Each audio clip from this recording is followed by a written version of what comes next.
de número 6, o versículo 10 em diante, nós estaremos aqui meditando.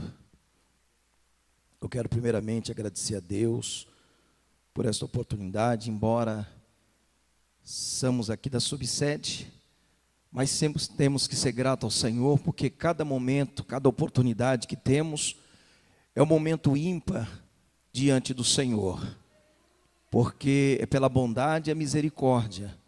Eu sou um vaso de barro, apenas um instrumento na mão do Senhor.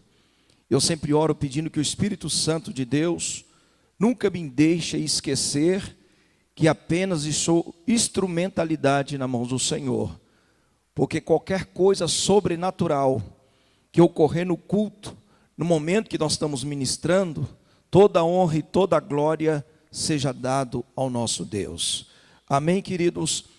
Efésios capítulo 6, o versículo de número 10 em diante, que diz assim: no demais, irmãos meus, fortalecei-vos no Senhor e na força do seu poder. Revesti-vos de toda a armadura de Deus, para que possais estar firme contra as astutas ciladas do diabo. Porque não temos que lutar contra a carne e o sangue, mas sim contra os principados, contra as potestades, contra os príncipes das trevas deste século, contra as hostes espirituais da maldade nos lugares celestiais. Portanto, tomai toda a armadura de Deus, para que possais resistir no dia mau, e havendo feito tudo, ficar firmes. Estais, pois, firmes, tendo cingido os vossos lombos com a verdade, e vestido a couraça da justiça, e calçado os pés na preparação do evangelho da paz, tomando sobretudo o escudo da fé, com o qual podereis apagar todos os dardos inflamados do maligno. Tomai também o capacete da salvação, e a espada do Espírito, que é a palavra de Deus, orando em todo tempo, com toda a oração e súplica no Espírito, e vigiando nisto, com toda a perseverança e súplica por todos os santos, e por mim, para que seja dada no abrir da minha boca a palavra com confiança, para fazer notório o mistério do Evangelho, pelo qual sou embaixador em cadeias, para que possa falar dele livremente, como me convém falar. Amém, amados? Queridos irmãos, nós temos aqui uma palavra que fala sobre a armadura de Deus. E nós temos visto que, ultimamente, parece que a grande maioria dos servos do Senhor tem esquecido que ele possui esta armadura à sua disposição. Parece que muitos de nós cristãos têm esquecido que, a partir do momento que nós fizemos a nossa confissão de fé, a partir daquele momento que nós levantamos as nossas mãos, entregamos a nossa vida para o Senhor Jesus, foi nos concedido poder, autoridade, para poder combater todo o mal sobre a terra. Porque o apóstolo Paulo aqui, quando ele começa a escrever esta carta para os irmãos que estavam na igreja de Efésios, ele estava preso. Ele tinha sido levado para a cidade de Roma e agora ele estava aprisionado, mas com uma preocupação muito grande aos irmãos ali da igreja de Efésios. Igreja essa que é citada no livro do Apocalipse, no capítulo de número 3, aonde essa igreja mais tarde, ela é chamada, é alertada para voltar ao primeiro amor. E nós vemos aqui Paulo, que quando ele chegou a esta cidade, ele anunciando as boas novas, pregoando o evangelho da salvação de Cristo, este povo lá da localidade de Efésio receberam de bom grado a palavra do evangelho. E aqui nós vemos Paulo com uma preocupação muito grande com esses irmãos, escrevendo a eles sobre a luta que estaria passando, que não seria contra a carne. Aí eu comecei a me perguntar, por qual motivo Paulo ele está escrevendo esta carta? Se ele está escrevendo esta carta aos irmãos da igreja de Efésios, alguma coisa estava acontecendo dentro daquela igreja. Tanto é para ele que começa a alertar. Nós vemos que aqui do livro de Efésios é onde tem a mensagem, uma palavra que também fala aos esposos, às esposas, mas depois de uma hora para outra ele começa a falar do revestimento de poder e autoridade. Quando Paulo começa no versículo de número 10 falando: no demais, irmãos meus, fortalecei no Senhor, na força do seu poder. O que ele está dizendo aqui para os irmãos é que os irmãos falam assim: olha, a força que brota do interior do coração de vocês, essa força ela emana do poder, da ação do Espírito Santo que está dentro de vós. Era isto que Paulo estava dizendo. Aí no versículo 11, aí sim ele fala: olha, revesti-vos de toda a armadura de Deus, para que possais estar firme contra todas as astutas ciladas do diabo. Então, faz lembrar que o próprio Senhor Jesus, ele uma certa feita falou para os seus discípulos: ei, sem mim nada podeis fazer. Porque o próprio Paulo fala em Filipenses também, dizendo da seguinte maneira: eu posso sim todas as coisas naquele que me fortalece. Quando ele está falando, ele está alertando aos irmãos para fortalecer primeiramente no Senhor, antes de se revestir de toda a armadura de Deus. Nós temos visto que alguma situação, amado, que muitos irmãos às vezes, quando tem uma pessoa tomada por um espírito maligno, tem pessoa que não está fortalecida, está com um problema muito sério no seu casamento ou na sua casa, e quer ir lá também combater, mas não deveria e não deve fazer isso. Por quê? Porque está precisando primeiramente fortalecer no Senhor.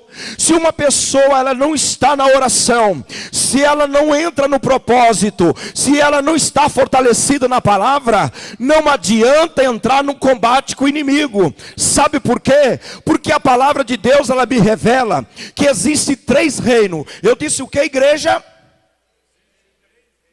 O primeiro reino, o reino de Deus. O segundo, o reino dos homens. O outro reino, o reino de Satanás.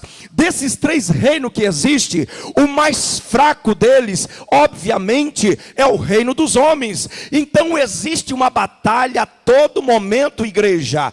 Um combate acirrado contra o reino dos homens, aonde há uma luta espiritual para tentar conquistar o reino dos homens.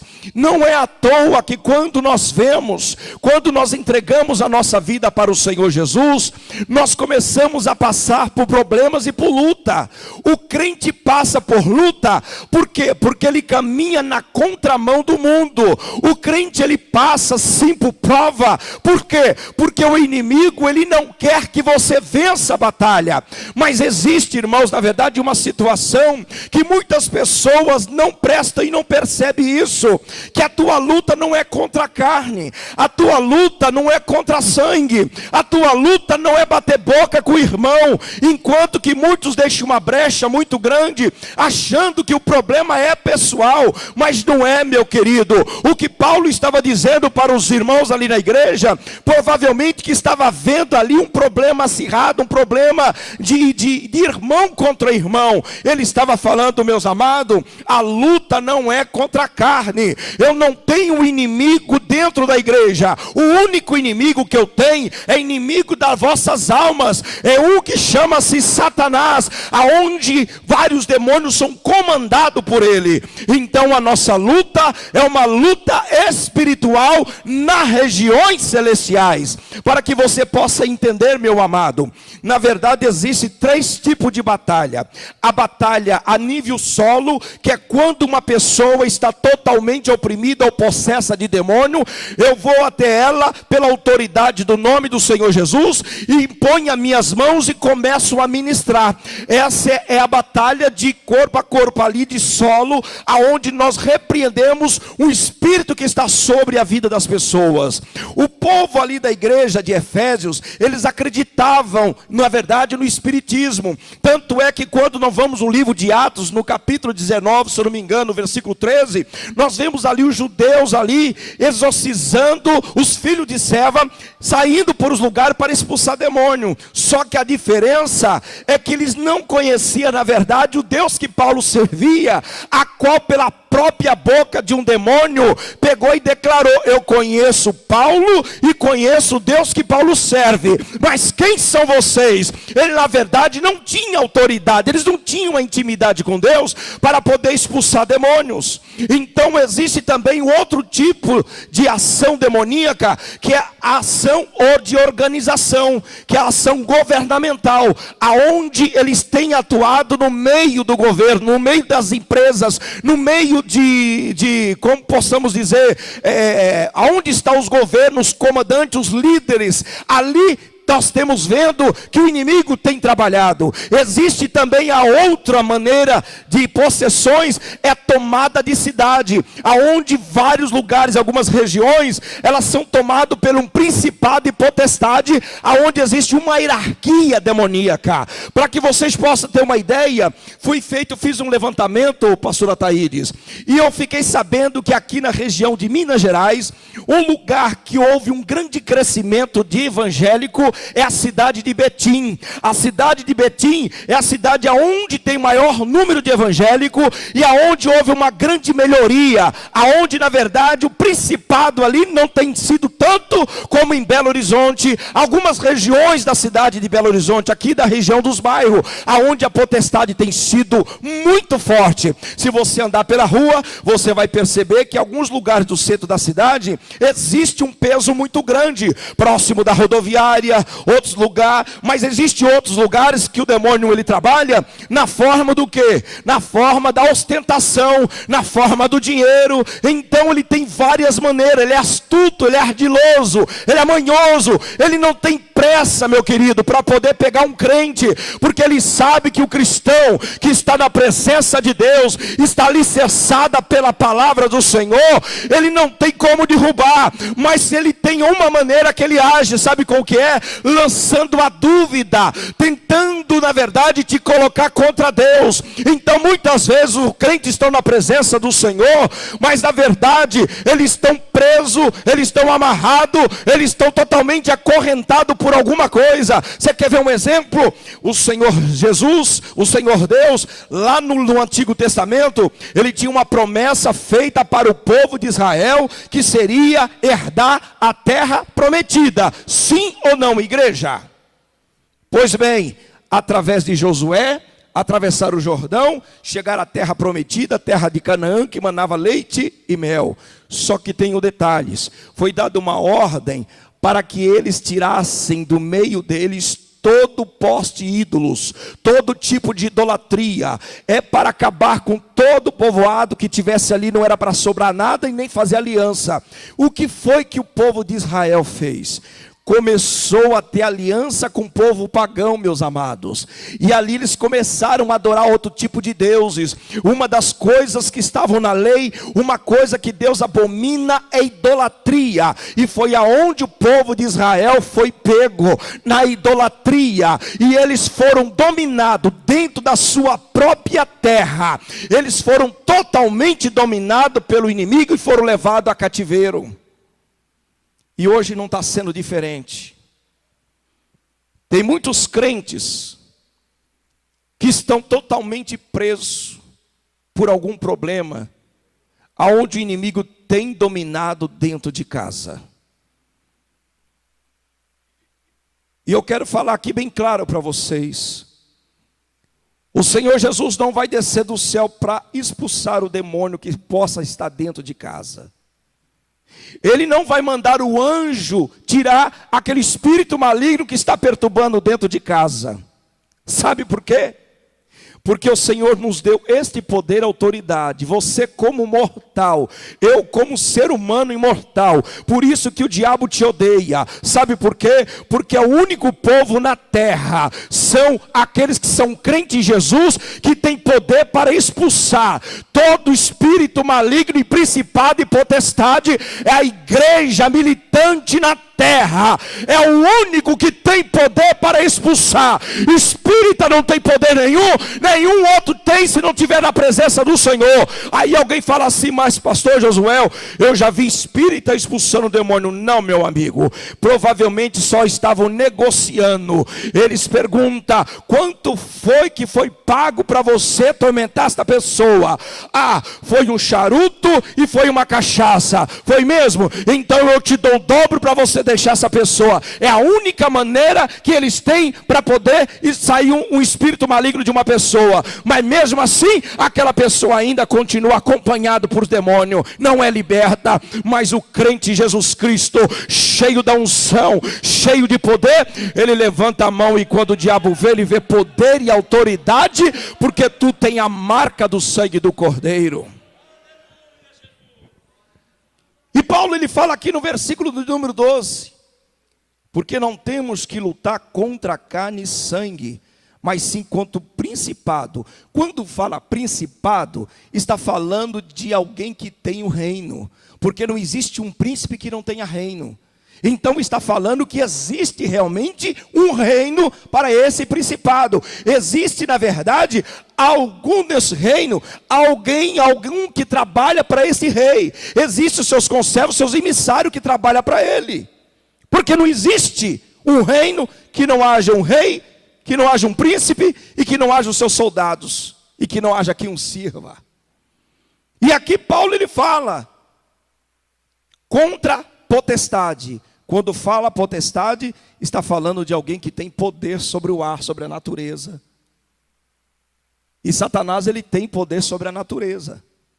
Ele tem poder sobre fogo. Ele pode mandar uma ventania, ele pode mandar fogo. Sabemos que o poder dele é limitado, mas ele tem esse poder. Por ser um ser angelical, ele tem esse poder. Ele atravessa a parede, só que ele não tem uma coisa: ele não é onisciente, que ele não pode ver o que está na tua mente. Ele não é onipresente, ele não pode estar em vários lugares ao mesmo tempo. E ele também não é onipotente, não tem todo o poder. Ele tem poder, mas não tem todo o poder, porque só o Senhor Jesus Cristo, que ainda deu para mim e para você, no nome de Jesus e na autoridade, para falar: Satanás, em nome de Jesus, eu te repreendo, sai daqui agora. E ele tem que obedecer. Não tem para ninguém, tem que sair. Uma certa feita, um pastor contou que o filho dele, que é policial e é crente, e estavam tentando colocar um bandido dentro do camburão, endemoniado totalmente, porque tinha 15 PMs, 15 policiais, mas não conseguiram colocar o homem dentro do carro, inclusive ele que estava junto. E nesse caso ele contou depois, porque o que aconteceu? Quando tinha vários curiosos perto assistindo, tinha um rapaz que estava assim encostado fumando um cigarro, e esse rapaz era desviado. Mas Deus, quando quer ensinar alguma coisa, Deus até permite, irmãos. Deus até permite. Ele falou assim: comandante, dá licença um pouquinho. Vocês estão tentando colocar esse sujeito aí, mas isso daí é demônio. Vocês não perceberam, não? Vocês permitem, dá licença. Pegou o cigarro, apagou e jogou fora. Isso é para quem crê, irmãos. Porque Deus, quando quer ensinar, tinha um crente lá, não percebeu isso, usou um desviado que estava ali para poder fazer isso, que conhece a palavra do Senhor. Ele pegou e falou assim: olha, é só orar e mandar expulsar que ele sai. Ele está algemado. E deixa eu falar uma coisa para os irmãos. Alguns companheiros podem até não concordar, mas você pode ler em Mateus, no capítulo de número 12. Depois vocês procuram, acho que é capítulo número 12. Que a palavra fala da seguinte maneira: que o valente ele entra dentro da casa e é necessário amarrar para poder manietar, ou seja, manietar aquele que é valente. Mas nós sabemos que vem o outro que é mais valente, que é Jesus Cristo. E naquele momento esse jovem pegou e falou assim: olha, as duas mãos para trás em nome de Jesus. Colocou a mão sobre a cabeça dele, não quis deixar. Falei: só segura ele, em nome de Jesus. Sai! Agora vocês podem colocar dentro do carro. Eles vão ficar assim, olhando para ele. Por quê? Tinha um crente, mas não estava alicerçado, não fez uso da arma espiritual. Se a Bíblia fala de um homem de Gadara, que foi preso, e era amarrado em grilhões, e nada podia segurar ele, imagina esse daí, podia arrebentar tudo. E Paulo ele fala aqui no versículo 12, que nossa luta não é contra a carne, mas é um principado, contra a potestade, contra os príncipes das trevas deste século, contra as hostes espirituais da maldade. Sabe o que é hoste, irmãos? Hostes é uma tropa de exército. Quando ele fala de hostes, ele está falando que nós estamos lutando contra uma tropa de exército. É muitos. Quando nós estamos numa batalha espiritual, é por isso, minha irmã, que quando vocês estão em consagração, que vocês estão orando, estão jejuando, e parece que vai cantar o hino da harpa, vocês já perceberam que quando começa a cantar o hino da harpa, vocês começam a fazer assim, ó.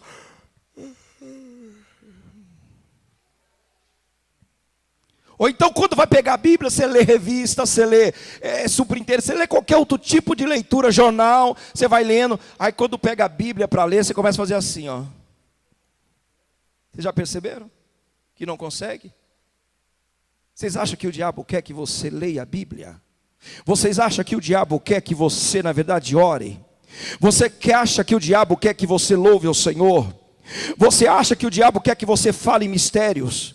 Você acha que o diabo quer que você preste atenção na palavra? Irmãos, nós temos que ter, uma das coisas que está faltando na igreja do Senhor é o discernimento para perceber e entender aquilo que é de Deus e aquilo que não é. Esse é um dos dons que a igreja, ela está nos últimos dias precisando buscar do Senhor. E muitas vezes que eu vou visitar alguma igreja, eu começo a dizer, eu chamo uma pessoa, vem cá, irmão. Irmãos, eu vou falar aqui algo para vocês. Vocês querem ver alguma evidência de possessão maligna ou da ação? Porque existe possessão, existe opressão e existe, tem outro nome que eu esqueci. Mas para os irmãos entender, opressão, não, possessão, tem opressão e possessão e tem um outro que eu esqueci agora o nome. Não, depressão não é maligna, irmãos, nós precisamos entender, a depressão, ela pode ser algo ocasionado por alguma insatisfação de alguma coisa, ou tristeza ou angústia. Opressão é quando na verdade você está sendo oprimido por muitos, espírito maligno ou por alguma coisa. Que muitas vezes a pessoa chega até a cair, mas ela não está possuída. Ela está só oprimida. Vocês querem ver um exemplo? O próprio Senhor Jesus, quando estava ali chorando, no Monte das Oliveiras, no Getsêmani, ele estava ali sofrendo uma opressão muito grande. Por quê? Porque havia uma potestade imensa naquele momento, para causar agonia a ele. Todos nós sofremos uma opressão sobre o inimigo, o tempo todo. Tem pessoas que sabem que existe uma luta da carne contra o espírito, e o diabo ele aproveita essa fraqueza que nós temos para tentar nos oprimir a todo momento. Quando não, está usando uma pessoa, às vezes ela não está nem sabendo que está sendo usada, mas está ali te oprimindo o tempo todo, para tentar o tempo todo te magoar. Jó, nós sabemos que ele perdeu tudo praticamente, a ponto da esposa dele chegar para ele e falar assim, olha, por que você um se mata, amaldiçoa esse Deus e morre.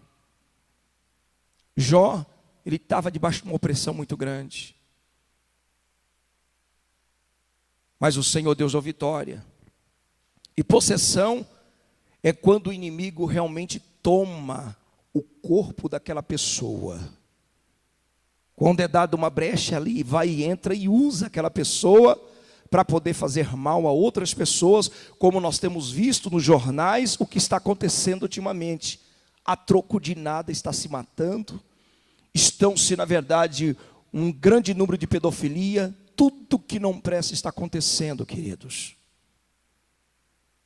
E que a igreja está fazendo? E a igreja tem algumas, nós que somos líderes e pastores, nós estamos precisando nos posicionar muito mais para buscar a presença de Deus para libertar e orar para as pessoas que estão oprimidas. Ei, psiu. E ainda diz aqui Paulo no versículo 13: portanto, tomai toda a armadura de Deus, para que possais resistir do dia mau, e havendo feito tudo, ficar firmes. Ei, psiu. Eclesiastes, no capítulo 9, fala do dia mau. O dia mau que se refere lá em Eclesiastes, está falando exatamente no momento de dificuldade que nós teremos fisicamente. Eu mesmo agora estou com uma dificuldade de leitura, porque eu vou precisar o óculos. O dia mau seria esse, que vai chegar um momento que você, talvez, tomara que não aconteça isso, mas você quer vir para o culto e não vai poder vir para o culto, porque as tuas forças já não tem mais aquela força nas pernas. Por causa do envelhecimento. As forças vão se acabando. Eu glorifico a Deus por essas irmãs que enfrentaram a chuva. Alguns irmãos, o nosso irmão Arlindo, que sempre não tem perdido, porque ele vem ao amor à palavra do Senhor. Sempre estão presentes aqui. Eclesiastes 12, obrigado, irmão. Exatamente, Eclesiastes 12. Que vem falando, lembra do teu Criador no dia da tua mocidade, antes que venha o dia mau. Agora, quando fala aqui em Efésios do dia mau, está falando, minha irmã, neste momento, que talvez você esteja passando por uma luta muito grande na tua casa. Momento que você está precisando, de repente, de um companheiro, de um ombro amigo, para te ajudar numa oração, num jejum, mas não tem encontrado ninguém. Esse dia mau que está referindo-se aqui em Efésios, é o caso, meu amado, que talvez você ligue para um pastor, ligue para o seu dirigente, e naquele momento que você mais precisa, naquele dia, você não consegue, ou o telefone está desligado, o telefone está ocupado, você liga para uma irmã, não consegue, e você se vê sozinha naquela situação. O dia mau que está se referindo aqui são aqueles dias escuros, parece que está tudo nublado, parece que está como um tempo desse, chuvoso, não tem perspectiva, parece que você não tem força para orar, você não tem força para glorificar o nome do Senhor. A única coisa é que quando você joelha e você vai pedir socorro, ei, talvez você só saia um gemido, e na hora que você está ali, você chega até dormir, porque você na verdade ou sai choro, sai lágrima, porque você não tem força. Esse é o dia mau que está se referindo. É por isso que Paulo ele fala, revestido de toda a armadura de Deus, para que possais resistir o dia mau. Mas deixa eu te falar, se você estiver revestida de toda a armadura de Deus, fica tranquila, porque tu vai vencer esta batalha, porque o Senhor, Ele te dá vitória no nome do Senhor Jesus. É uma potestade que vem sobre você, mas o Senhor Jesus te revestiu de poder e autoridade para poder, você está blindada e blindado pelo sangue do Cordeiro do Senhor. Aleluia. Ele fala ainda, no versículo 14: estais, pois, firme, tendo cingido os vossos lombos com a verdade. Aqui quando fala cingido os vossos ombros, está falando do cinto da verdade. Ei, psiu. Antigamente, queridos, o povo judeus, como eles usam aquelas vestes muito grandes, e quando eles precisavam correr, se locomover um pouco mais rápido, eles levantavam o vestido e amarravam aqui com o cinto, para poder não tropeçar. E nós sabemos hoje que uma das armas do soldado, quando ele coloca a arma dele, ele usa um coldre, um cinto aonde vai o coldre para colocar a sua arma. Imagina uma situação de uma apreensão, ou então de dar o grito ali de, como que usa, pastor Mourinho? De prisão, ordem de prisão para um bandido. Ele vai pegar a arma e cai o cinto dele. E aí, irmãos? Além da vergonha que vai passar, ele vai ficar embaraçado. Mas aqui está se referindo que o crente, ele tem o cinto da verdade. Esse cinto se refere ao crente que ele vive aquilo que ele prega. O crente que não vive embaraçado nas coisas do mundo. O crente que quando está ao telefone, se o filho atende, ele não manda o filho dizer, fala que eu não estou, filho. Aí o filho abre a boca e fala assim, meu pai mandou dizer que ele não está. Quando fala da verdade, meu amado, está falando aqui de crente que não faz atestado de pobreza para ganhar alguma coisa do governo. Não, tu não precisa disso, porque Deus, ele te sustenta. Quando está falando do cinto da verdade, está falando de nós caminharmos na verdade, porque na hora que você estiver de frente para o inimigo, você não vai passar vergonha. Por quê? Porque você tem o cinto da verdade, a tua espada está ali, e você usa a palavra para contra o inimigo, e ele não vai poder lançar no teu rosto, porque você está na verdade. Está, pois, firme, tendo cingido os vossos lombos com a verdade, e vestido a couraça da justiça, e calçado os pés na preparação do evangelho. Talvez eu poderia até dizer aqui, arrancar uma folha e pôr como palmilha no meu pé. Não, está falando aqui para nós sermos rápidos, para poder pregoar o evangelho do Senhor, coisa que nós não temos feito, igreja. Eu vou ser muito sincero, é triste quando nós fazemos, eu vi aqui, pastor Leonardo falando, Léo, dizendo que houve a festa, mas houve salvação de almas. Então foi uma benção. Porque hoje tem sido muita festa, mas sem salvação de alma. Nós temos feito festa para crente. E na verdade o diabo está fazendo também a festa lá fora e dentro da igreja. Mas a igreja que tem discernimento e tem visão de águia, que é revestida da armadura de Deus, o diabo não entra para fazer festa não, porque quando ele entra, ele é desmascarado, e ele cai por terra no nome do Senhor Jesus. A Assembleia de Deus, amado, ela cresceu no poder e no fogo, ela onde é a igreja conhecida como palavra, que tem a oração, que havia batismo com o Espírito Santo de Deus, e nós não podemos perder a identidade que foi nos dada pelo poder do Espírito Santo de Deus. Nós temos sim que voltar ao primeiro amor que foi que nós conhecemos, igreja.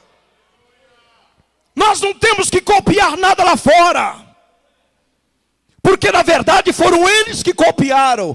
É a primeira igreja pentecostal do Brasil.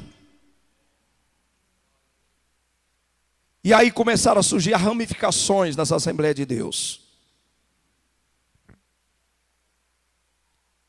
E o versículo 16, tomando sobretudo o escudo da fé, com o qual podereis apagar todos os dardos inflamados do maligno. Tomai também um capacete da salvação e a espada do Espírito, que é a palavra do Senhor. O motoqueiro não pode andar sem um capacete. Porque uma das partes mais vulneráveis que tem, que hoje é exigida por lei, é a mente, a cabeça. Conta-se uma história que um fazendeiro, havia uns crentes que estavam visitando ele, pregoando a palavra do Senhor para ele, e falando assim, porque Deus amou o mundo de tal maneira que deu seu Filho unigênito para que todo aquele que nele crê não pereça, mas tenha vida eterna, tal, e foi indo. E aí chegou lá, um outro amigo dele pegou e viu que ele estava sendo evangelizado pelos crentes. E o amigo dele saiu correndo para avisar, para que não era para receber os crentes, não, os homens do livro da capa preta. Eu vim aqui te avisar, mano, para você não receber esse povo. Porque eles têm um negócio que faz ali na cabeça da gente, e o negócio quando vai, ele entra na cabeça e vai para o coração. Você toma cuidado. Eu falei, ih, mano, então já é tarde, porque já desceu para o coração.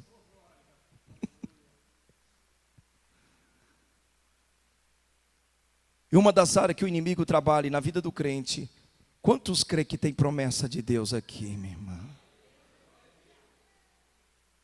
Você crê que tem promessa, meu amado? Se Deus ele prometeu para você, existe um tempo determinado para todas as coisas. Se Deus falou que vai fazer, Ele vai fazer. Mas não adianta se apressar, porque é no tempo dEle, na hora dEle. Tem hora que nós queremos apressar as coisas, mas não é do nosso jeito. Aí tem hora que nós ficamos assim, Senhor, como é que vai ser? Não interessa você saber como vai ser, sabe por quê? Porque o trabalho é dele, existe um propósito em tudo aquilo que Deus quer fazer. E o que Deus vai fazer, Ele vai fazer, vai favorecer a você, mas é porque Ele tem um propósito para fazer, você está entendendo?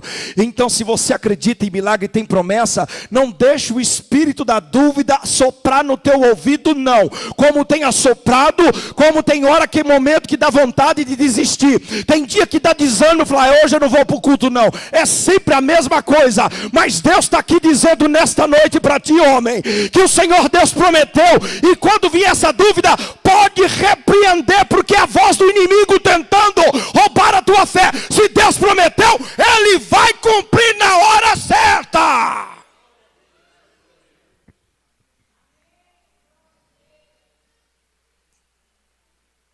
E eu quero parar aqui no versículo 18, que as horas já foi.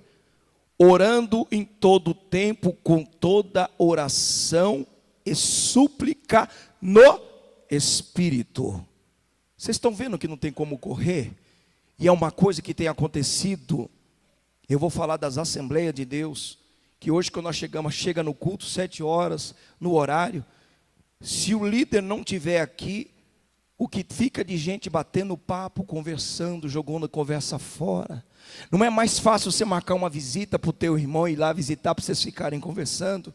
Mas na casa do Senhor, irmão, é um lugar de reverência, de respeito, aonde a palavra, o salmista mesmo fala, olha, guarda o teu pé quando entrares na casa do meu Deus.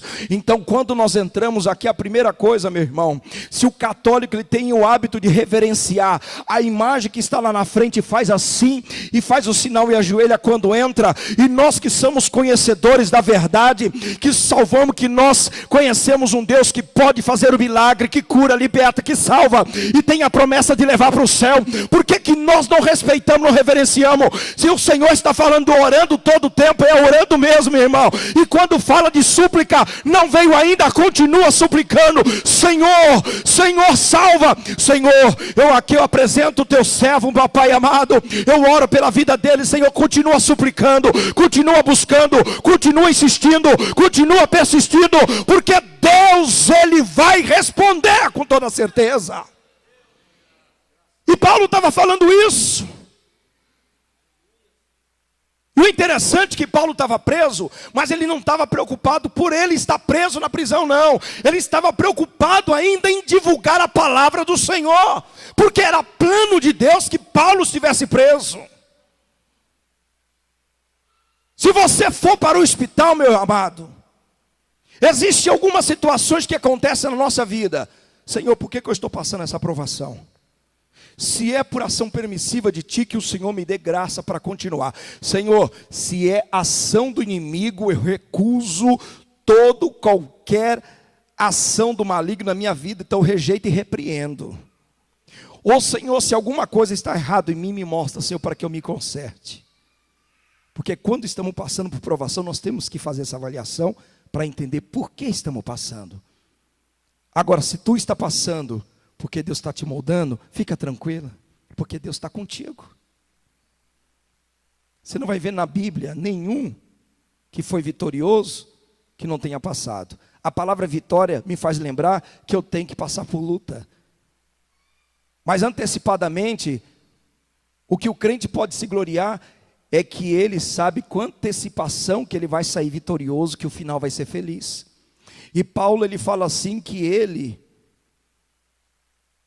se considera um embaixador. O embaixador nada mais é do que o maior alto escalão dentro de um país. E a Bíblia fala que nós somos embaixadores de Cristo.